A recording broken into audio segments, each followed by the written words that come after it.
when Stefan Grossman and I traveled across the country in the 60s, Stefan used to go into pawn shops. There were so many pawn shops along the road, and he would ask them if they had any old guitars, you know, and a lot of times they'd come out of the back dusting off some old pre-war Martin, and Stefan would, you know, say how much you want for that old guitar, and I remember hearing things like, gotta have 50 bucks, gotta have 50 bucks, and Stefan would say, 40 bucks, and they would say, 45, that's it. And then everywhere we went, Stefan would pick up another Martin, and he'd pick up another glorious pre-war Martin. See, in those days, who knew that old was good? So, I mean, he just had like a nose for this. So as we crossed the country, by the time we came back home, he had this beautiful collection of glorious pre-war Martins, and you could add multiple zeros to what they were worth shortly thereafter. I, in the meantime, borrowed a guitar from John Sebastian years later. I had a Galliano that my parents had given me, but I never really sort of got into the business of collecting guitars like Stefan or John Sebastian. So John lent me a guitar, and I used to feel like, drat, I lost the opportunity to get those beautiful Martins. And then Martin calls me up, and they said, you know, we read what you're saying about our strings.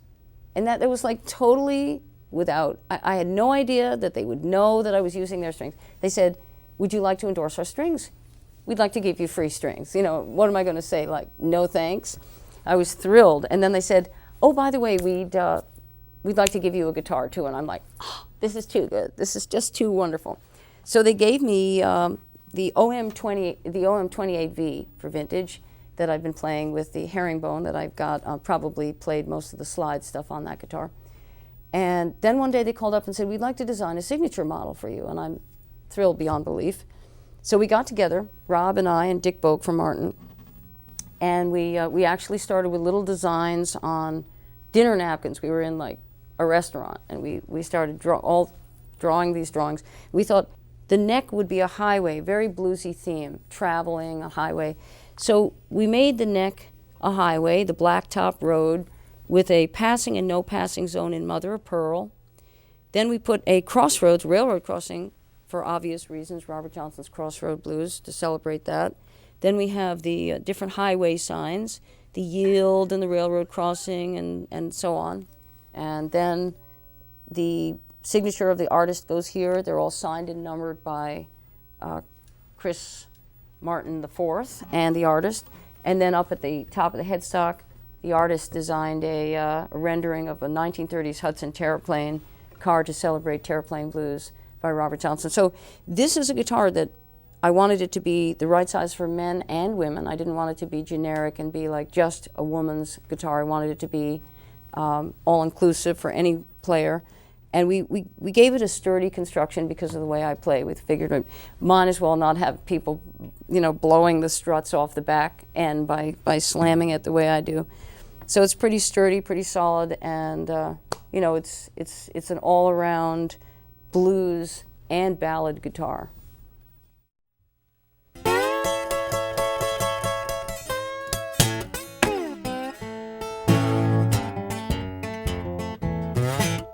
I went to the crossroad, fell down on my knees.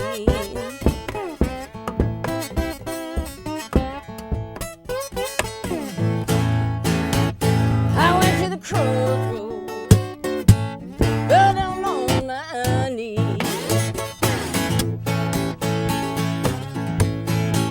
When I asked the little boy for mercy, say, poor girl, let me please.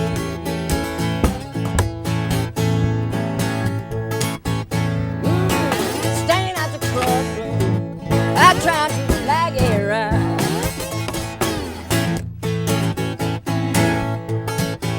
Well, standing at the crossroad, babe, I tried to flag it right.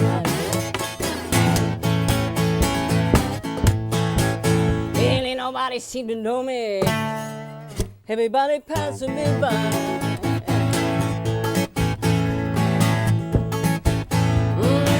Sun gone down, boy. Dark gone catching me here.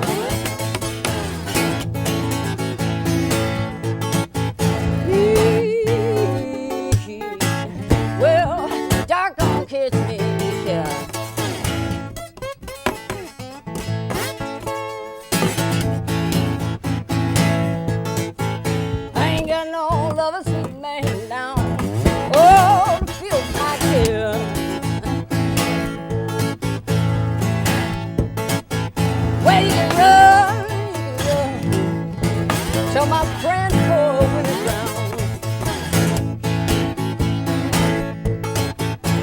take it round till my friend falls to the ground.